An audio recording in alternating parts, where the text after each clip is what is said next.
Welcome to my latest podcast, or Zoomcast, I should say. John Abendroth here, PGA golf professional, and I'm joined by a guy that many of you have read, and maybe you haven't seen his lovely face.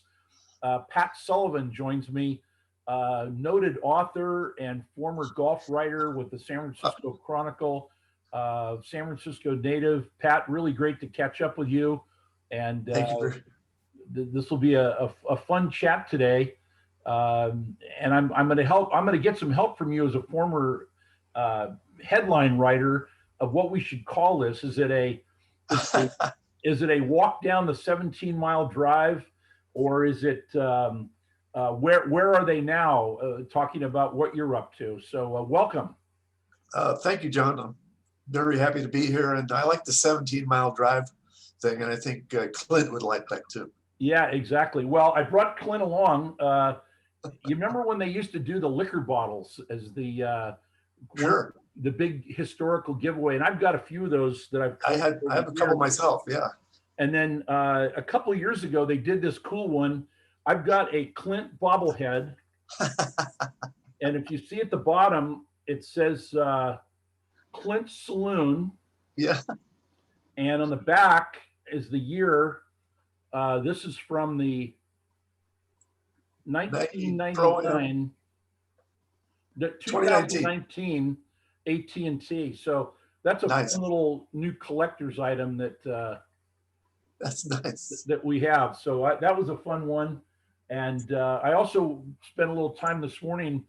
I happen to have on my bookcase behind me a copy of the Book of Quotations, and the name at the bottom, Pat Sullivan, is the author, and we can talk about this a little bit as well. Let me get just a couple of quick sponsored things out of the way, and you'll know one of these. I know you've been there. We're sponsored today by Original Joe's of Westlake, and now Little Original Joe's in West Portal, and by Baggy's Liquor, serving Burlingame since 1958. As I like to say, eat and drink responsibly. So yes. There we have it. And Pat, this week is the AT&T. Now a couple of people have called it the No-Am because they're going to be played this year with no amateurs, none of the celebrities, none of the big business guys. It'll be played on 2 golf courses, and it really kind of resonated to me that the AT&T, then the Crosby, would covered for many years, has had a lot of different lives and personalities to it, but people still call it the Crosby, and it's a great event. Yes. Well, the first thought I had when I heard there's going to be no amateurs was that it's going to resonate the way the PGA at Harding Park did on the television, because all you see is the golf course and all these beautiful camera shots. And can you imagine Pebble Beach? It lends itself to that, but no gallery ropes, no corporate stands. And it's just going to be I think a real great television show. And it also reminds me of the California State Amateur, which I covered for 20 plus years also, where there was no gallery ropes. You could walk the fairways, and you really got the real sense of the course rather than being behind the ropes. Yeah. And I'm curious, like folks that live in the area or in the neighborhood, I'm kind of curious if they can come on the course or if they can only cheer from their backyard. We've seen some of that at other events that have been played in Texas and Palm Springs and such. So I'm guessing that they'll be restricted to their patios or their decks is kind of what I'm thinking. Yeah. And then they just played in Phoenix, as you know. I think they let 5,000 people out there. That's right. So that gave a little bit of, feeling of tournament to the players. I know they all like to have somebody to bounce off of. But to your point, the Crosbys, well, for one thing, they've adopted to a lot of things over the years, changing golf courses and everything. I mean, Cypress Point was in the rotation until 1990. And you ever hear the Bob Hope line about Cypress Point? I don't think I did. Bob Hope's line was that Cypress Point is such an exclusive club. They had a membership drive and drove out 40 members. Nice. What page is that on in your book of golf quotes? It's in there somewhere. I'm sure it's in there. And I was looking through a few in here that are just epic. There's a great one here about Tom Watson, and I'll throw in a few of these as we go along. The person I fear most the last two rounds is myself. That was Tom Watson talking about the 1977 U.S. Open. And I'm a great Gary Player fan. I had an opportunity to interview him a few months ago in the same format. And you could have a whole chapter about Gary Player. So, really fun stuff there. The AT&T is such a part of the thread of Northern California golf. And what surprised me when I went back to do a little homework on how long the championship's been going on, amazingly, 84 years, started in 1937 down in Los Angeles. And Bing brought it up here because of his buddies and being from, spending a lot of time in Northern California. And it's really, it's been such a great historic thing. But like I said, it's lived through many different renovations of itself between, adding courses, dropping courses, going from his buddies playing to now the big celebrities and the sports stars. So pretty interesting. Yeah, and I could speak. The first one I covered at Pebble Beach was 1980. George Burns III was the winner, but at that time it was still the Crosby, and so it was more of a social event, and with a lot of Bing Crosby's friends from Hillsborough and Burlingame Country Club and other places in Northern California, and so it was such a social event that the Chronicle Society writer, her name was Pat Steger, would come down on Thursday or Friday to cover the parties on Friday and Saturday night. And then she would come to the press room on Sunday morning and use my desk in the press room to write her column. And so she'd finish up around 12 or 1 and pack up. Well, when she packed up, she had her mink coat on the back of my chair and she smelled like Chanel No. 5. So the rest of the day, and then she would meet her husband and to get their poodle and take off. And then the rest of the day, the whole press room smelled like Chanel No. 5. Wow. Yeah. And then ATT came in the next year, 96, I guess, what it was, 95 or 6. And then you had more corporate people coming, and she didn't come down anymore. Well, she covered it a couple times, but she kept saying to me, this tournament has changed, hasn't it? So, yeah, there were a lot of changes. And then you had that was all before the Bill Murrays and all that stuff. That didn't happen in the old Crosby, I don't think. Right. No, that's really great. I'm being joined by Pat Sullivan, former golf writer with the San Francisco Chronicle for a number of years, back in sort of the golden age of golf in Northern California when there was a full-time golf writer, and I know you did other things as well, but lots to talk about. Even your hat, that's one I've seen. That's the hat from the San Francisco Open, which Pat covered very, very well, and I was involved with around the year 2000 when that was the last 2 years before Harding was redone. And we had a lot of fun doing that. And I just sent a picture to Aaron Oberholzer, who was one of our winners, and it was fun to hand him the big wide check for $20,000, and that was a big deal at the time. And again, Harding, you mentioned the PGA Championship coming there. Harding's really had a big life in golf in Northern California. Yeah. Well, speaking of Aaron Oberholzer, though, only a few months ago, we went out to play at a place called Sea Pines in Los Osos.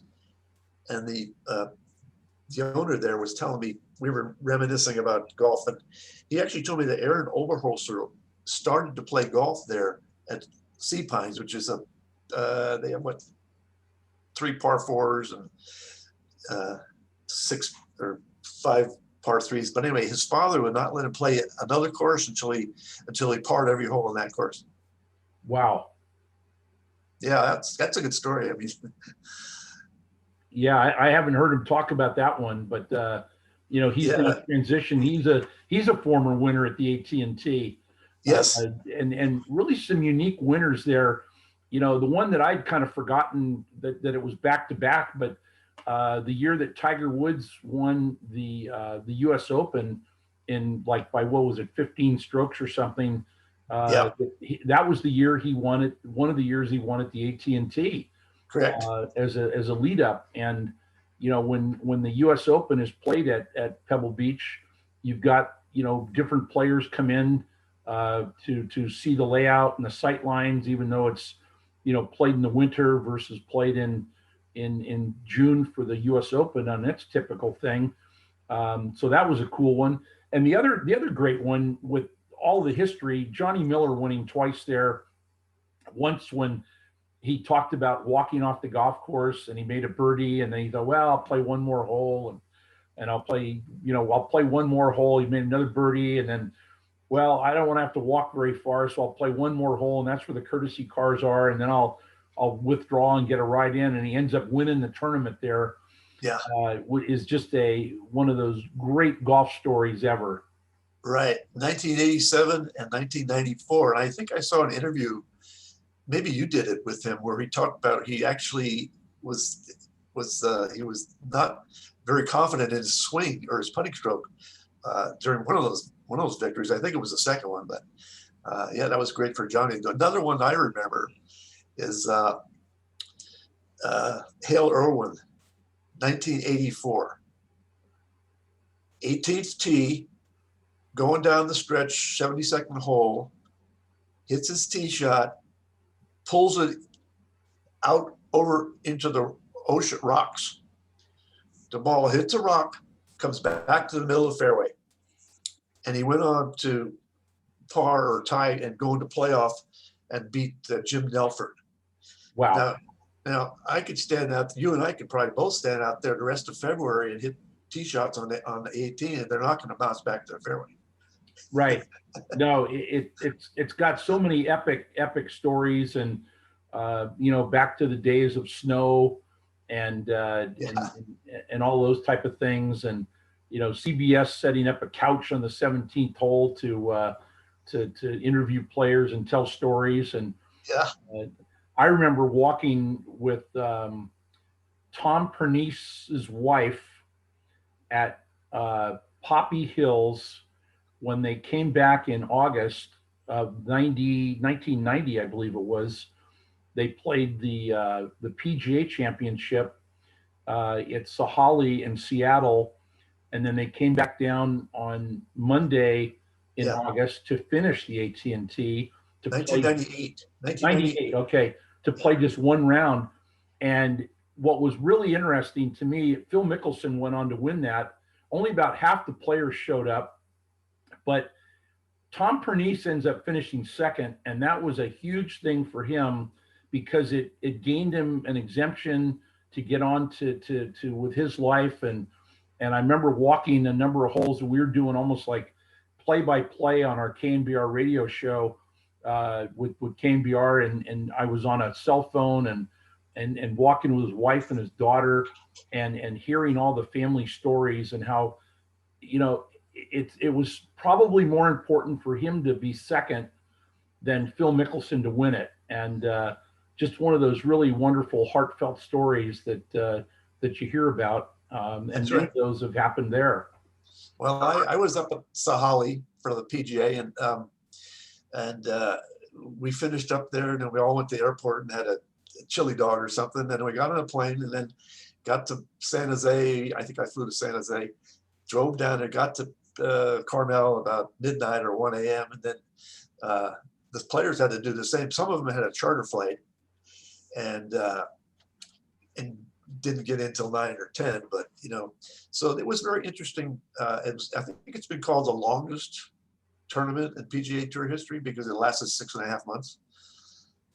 Yeah, and the other one I remembered and made note of was 1996. The event was completely canceled, and that was when David Eager, who had worked for the USGA and was a very good player in his own right, was then the tour official in charge. And because of the amount of water and rain that they had gotten, that he elected to cancel the entire tournament. And each player got $5,000 as their reward for playing. And I always remember that number because I thought about some of the younger pros or club pros that qualified or were invited who might have missed the cut and not made a check at all, but they end up with $5,000 just like Phil Mickelson or Ernie Els would have earned that week. So that was an odd one as well. That was an odd one. It wasn't the issue that one of the holes at Spyglass was underwater, or they couldn't squeegee it. So the rule was that because it was that way on one day, it would be unfair to the other players who had it when it wasn't wet. So they called the whole thing off. And I believe this is the tournament that led to the famous Clint Eastwood comment that begins talking about the people who didn't want to play. It starts with candy and ends in asses. I'd kind of forgotten that one, but that's pretty good there. Yeah. Sharing some old memories of the AT&T with Pat Sullivan, San Francisco native, and wrote for the Chronicle for many years. And Pat, you're living now on the Central Coast of California and still active. I know you wrote a piece for the PGA Championship at Harding that's actually up on our website, hookedongolf.com, and we're in the process of redoing our site, and we'll get you back working again. And your other book that you wrote, which I don't know that I ever got a copy of it, but you wrote a book about the town of Pismo Beach. Well, go ahead. No, you tell the story, but it's not your typical history story. It's got a little different angle to it. Yeah, well, it's called a short read. It's like a 15-minute read. It's an ebook. It's not in physical form. And I developed it out of a magazine piece I did in back 15 years ago or whatever. And the magazine came out and then it went bankrupt. So no one ever saw the story. So I had this sitting around, and I decided to do the ebook, which is available on Amazon. But the gist of it is, we had some friends came down from Northern California and we're having dinner, and they said, and one guy said, I remember when Pismo Beach was in Bugs Bunny cartoons and on Dragnet. And I said, what? So I started doing some research and I found the couple of Dragnet scripts where there's a drunk guy trying to get to Pismo Beach for clam chowder, and I found the Bugs Bunny Daffy Duck cartoon where they come out of a hole in Baghdad and think they're in Pismo Beach or something like that. And then there's a whole bunch of other things that there was. Pismo is in Jack Benny used to make jokes about it. Hope made jokes about Pismo, and it was a punchline because of the way it sounded. Just because of the way it sounds, it's like Poughkeepsie. Anyway, it's funny. It's a funny little read. It's fun to read. So you and your wife play golf in the Pismo area and enjoy some of the golf courses down there. And we do. We play 9 holes pretty much once a week on Thursdays. She plays on Tuesdays also with their ladies group, which is an interesting story in itself, because the ladies group, they really try. They're very conscious of slow play and being, women being included as slow players. So their little handbook says when you play golf, you can only take 1 practice swing, because if you take 2, it's going to take longer to play. They have another rule that if you finish putting, go to the next hole. Wow. Don't wait for everybody to finish.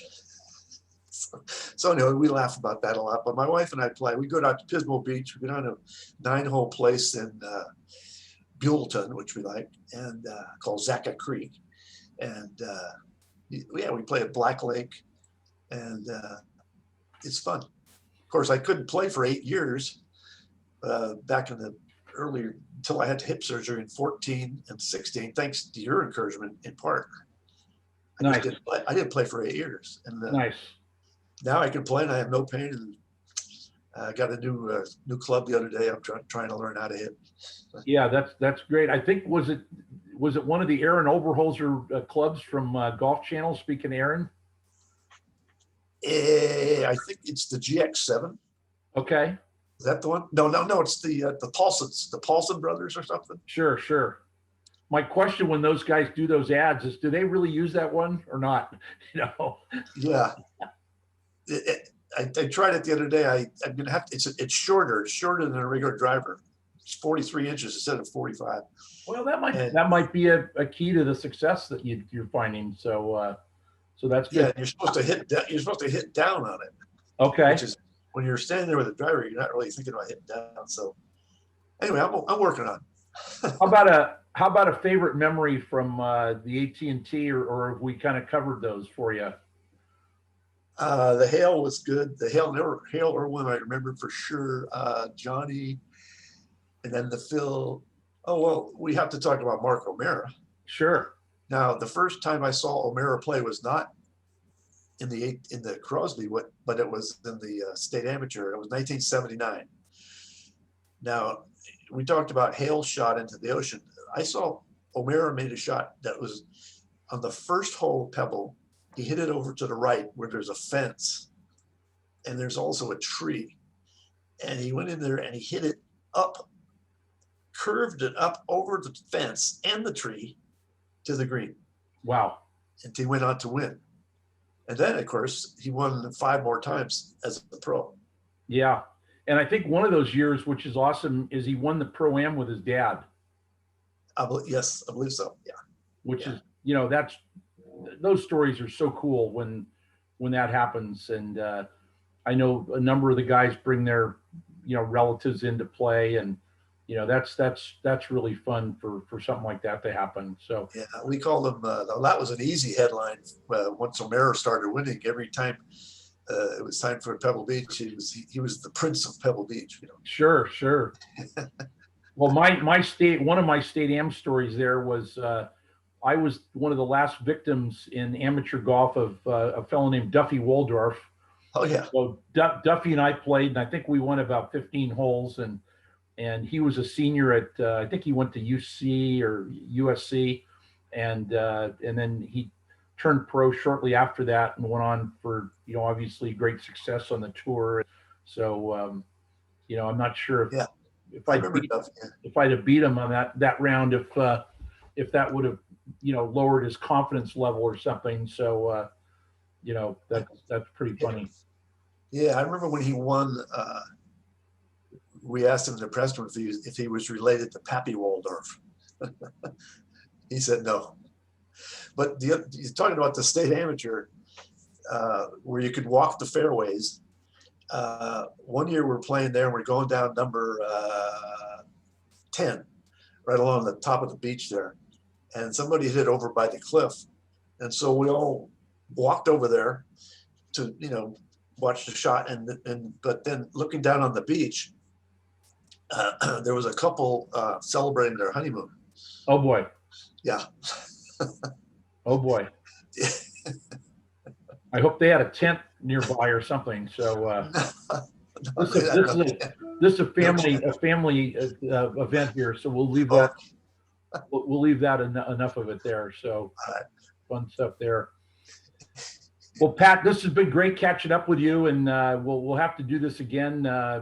Maybe as we get closer to summer with other events coming up, and really great to stay in touch with you. And Ron Kreutzek has done a great job of continuing on with limitations on what the newspaper will allow them to do from budget wise.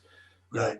Things like you traveling to the U.S. Open and the Masters, which had to be great things, and the camaraderie. I know I've seen even the years that I've covered, the AT&T and local professional events that, the camaraderie of the number of golf writers, you know, so much less now.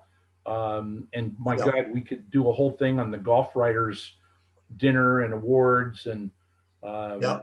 which went on for many, many years with Bob Murphy and Right. back to the Nels Cullenward days. And, it's kind of sad when you see, what's happening and so much of it now is online or, situations like we're doing here rather than Yeah. print. So Yeah, it was a big change there. We had a great run, like you said, the 80s and 90s. I had a friend that used to work at USA Today. His name, and Steve Hershey was a golf writer at USA Today, and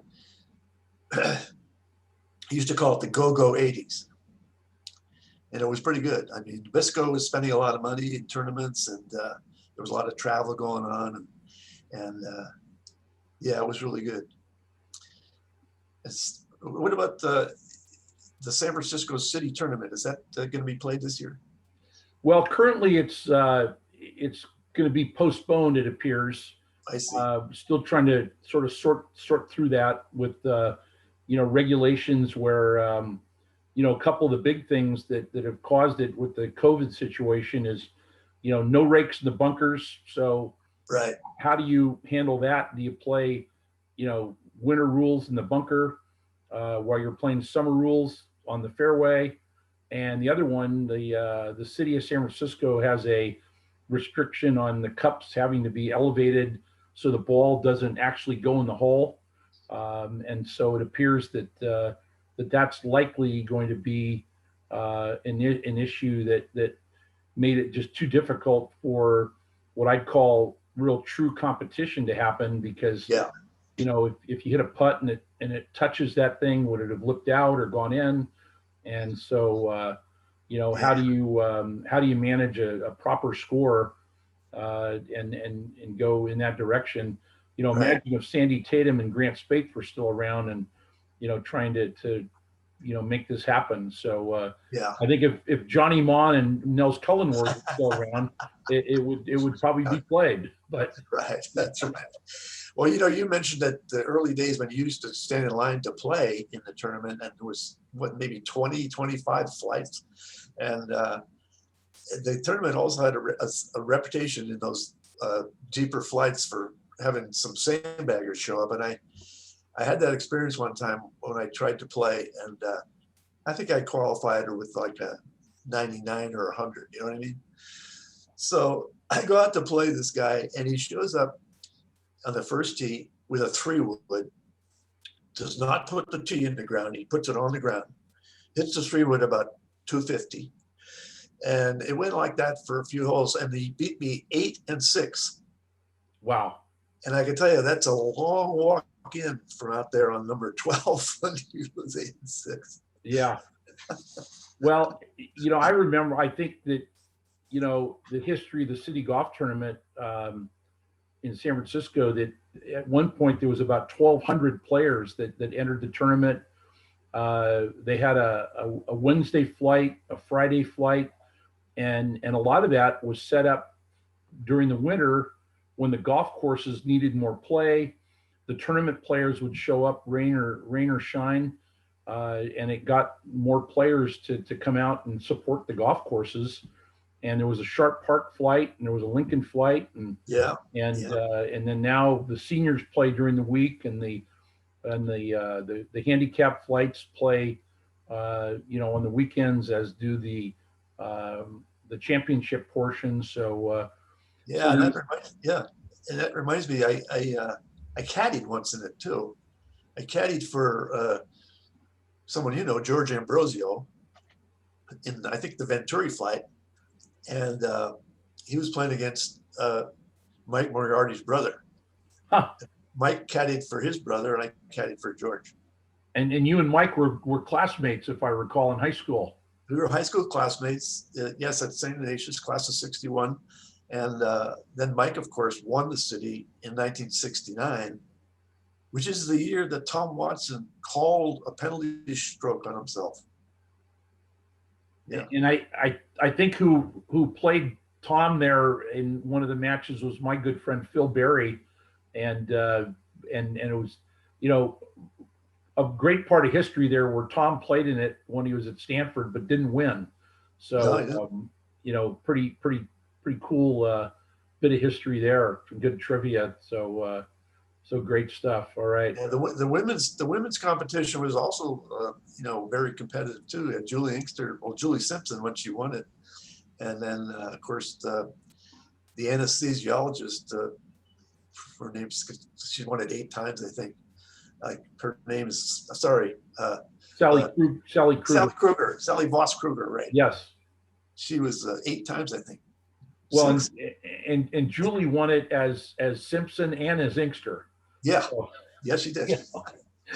Where else but the San Francisco City could something like that happen? And gosh, I remember that when I got involved helping on the committee at one point, you know, the playoff to get into the match play was a big deal. And I remember Johnny Mon and Nels Cullenward, who were sort of the 2 co-chairs, they're getting ready to do the playoff, and they said, well, there's 1 or 2 guys that are still out there that might get in. So they drive out to like the 14th or 15th hole, and they drive up to the guy and say, how are you playing today? How are you going to finish? And, you know, you think you'll be low enough score to get into the playoff. Again, only in the San Francisco City would you have something like that happen. So right.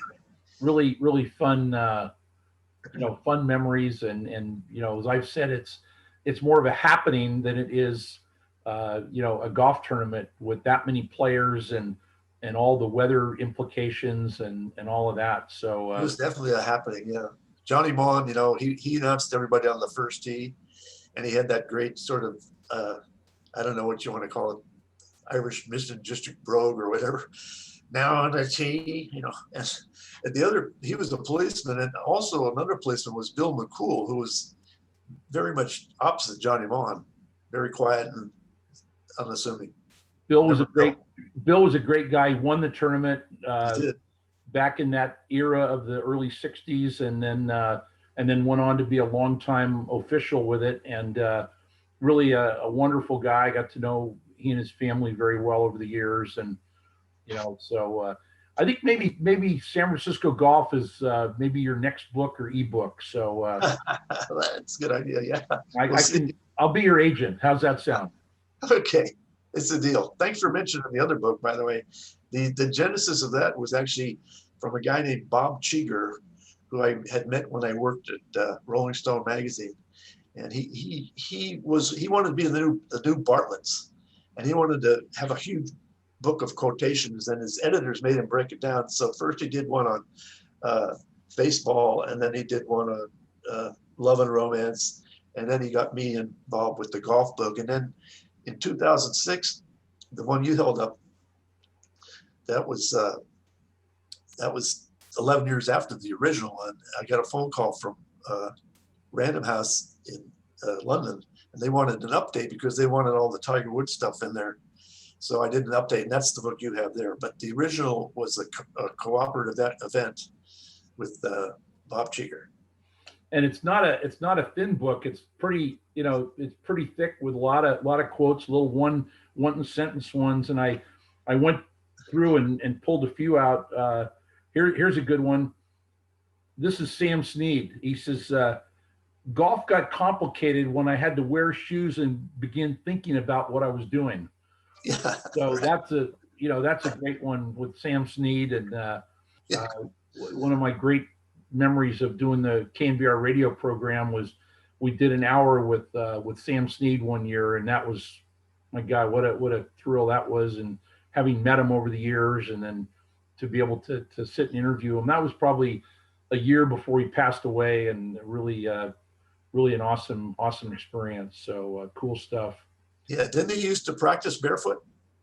I think he did, and you know, Jack Nicklaus did some of that later on to kind of work on his tempo and his rhythm. So you know, these guys pass down these ideas and all that as they go along. So I remember seeing Sam at the 1981 senior tournament that was played at Harding Park, going through the line at Benny's restaurant there and ordering a chicken sandwich. And there's a great story about that, but I don't think we have time to go into it right now.